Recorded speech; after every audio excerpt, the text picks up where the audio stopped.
అత్తగారు కోడలతో ఎలా ఉంటుంది? వాళ్ళ అత్తగారు ఆవిడతో ఎలా ఉందో అలా ఉంటుందా?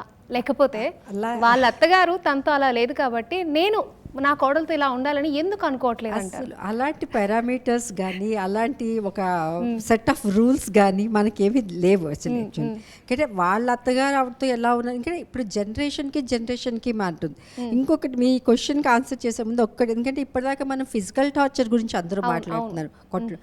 ఫిజికల్ టార్చర్ కన్నా మెంటల్ టార్చర్ అన్నది చాలా ఎక్కువ సివియర్గా ఉంటుంది. ఎందుకంటే ఒక దెబ్బ కొట్టారనుకోండి, ఆ తర్వాత దాన్ని మర్చిపోతాం. కానీ అన్న మాటలు ఎలా ఉంటాయంటే అది మీరు బయటకు చెప్పుకోలేరు, మర్చిపోలేరు.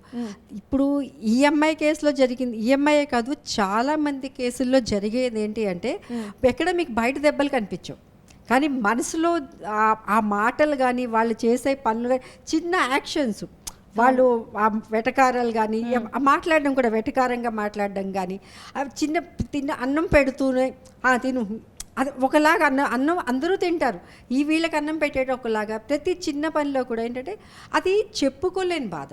ఇప్పుడు ఈ త్రిష కేసులో కూడా మనం చూస్తుంటే బహుశా అమ్మాయికి ఫిజికల్ టార్చర్ కన్నా ఆ మెంటల్ టార్చర్ ఏదైతే ఉందో అది చాలా ఎక్కువ ఉంటుంది. అది నిజంగా ఎవరికి చెప్పినా కూడా నమ్మరు. అదేంటమ్మా ఒక మాటే కదా అంది, వాళ్ళు పెద్ద ఆవిడ కదా ఒక మాట అంటే పెద్ద ఆవిడే, కానీ అది కొన్ని మాటలు అంత ఈజీగా తీసుకోలేము. ఈవెన్ మనం as a normal human being ఇప్పుడు మనం ఎంత ఎవరైనా ఏదనండి చిన్న మాట అనగానే మనకు చాలా కోపం వస్తుంది. అలా ఎందుకన్నా ఇంకొకటి ఇప్పుడు మాట్లాడింది మనం అబ్బాయి సైకలాజికల్ డిజార్డర్స్ అన్నప్పుడు చాలామంది అగ్రెషన్ అంటే కోపాన్ని డిజార్డర్ కింద ఎవరు చూడట్లేదు, కానీ చూడాల్సిన అవసరం ఉంది. ఎందుకంటే చాలా కేసెస్ నేను చూస్తున్న కేసెస్ మేము జనరల్గా చూస్తుంది కూడా ఏంటంటే మా వాడు ఇంపల్సివ్ అండి, మా వాడు షార్ట్ టెంపర్ అండి, మా వాడి కోపం తొందరగా వచ్చేస్తుందండి. పెళ్లి సంబంధంకి వెళ్ళినప్పుడు ఈ ముక్క చెప్పాలి కదా. ఇప్పుడు మీ వాడికి షార్ట్ టెంపర్ అన్నది నీకు తెలుసు, వచ్చిన అమ్మాయికి తెలియదు, మిగతా వాళ్ళకి తెలియదు కదా. అలాగే మీ వాడికి ఇంపల్సివ్గా వెంటనే కోపం వస్తుంది, ఇంపల్సివ్గా మాటలు డెసిషన్స్ అన్నది అది మీకు తెలుసు, కానీ మిగతా వాళ్ళకి తెలియదు. అంటే అగ్రెషన్ అన్నది అండ్ ఆ అగ్రెషన్ కూడా హై లెవెల్ ఆఫ్ అగ్రెషన్. అంటే ఆ కోపం వస్తే ఏం మాట్లాడతారో తెలియదు, ఏం చేస్తారు, నిజంగానే ఇట్స్ లైక్ ఇది డిజార్డర్. ఎందుకంటే ఇప్పుడు మేము యాంగర్ మేనేజ్మెంట్ గురించి ఎంత మాట్లాడినా ఎంత చేసినా కూడా అసలు నేను యాక్సెప్టే చేయలేదు. నాకు కోపం వస్తే తగ్గిపోతుంది, నేను తర్వాత చాలా ప్రేమ చూపిస్తానంటే అరే నీ ప్రేమ ఎవరికి కనపడదు, కానీ నీ కోపం మాత్రం కనిపిస్తుంది.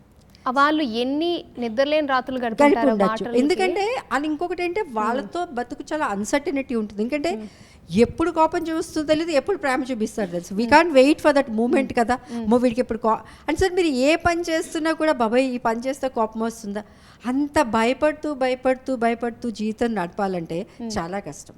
మొన్నటి పొద్దున్న లేచిన తర్వాత ఏం జరుగుతుందో దేని ఎలా మెంటల్గా ఎలా ప్రిపేర్ అవుతామండి. ఎందుకంటే చిన్న మంచినీళ్ళ గ్లాస్ ఇస్తున్నాం, గ్లాస్ కింద నీళ్ళు వలికే దానికి కూడా కోపం రావచ్చు. టీ అడిగాడు, రెండో కాల్లోనే. సో ఈ అగ్రెషన్ అనేది ఇప్పుడు మనం చాలా కొట్టిపడేస్తాం కదా, అదే ఉంది ఫిజికల్ మెంటల్గా నిజంగానే చాలా మందికి అమ్మాయిలకి ఉంది, నేను ఒప్పుకుంటాను. కానీ అబ్బాయిల్లో ఈ యాంగర్ అన్నది అగ్రెషన్ అన్నది పెద్ద మేజర్ ఇష్యూ.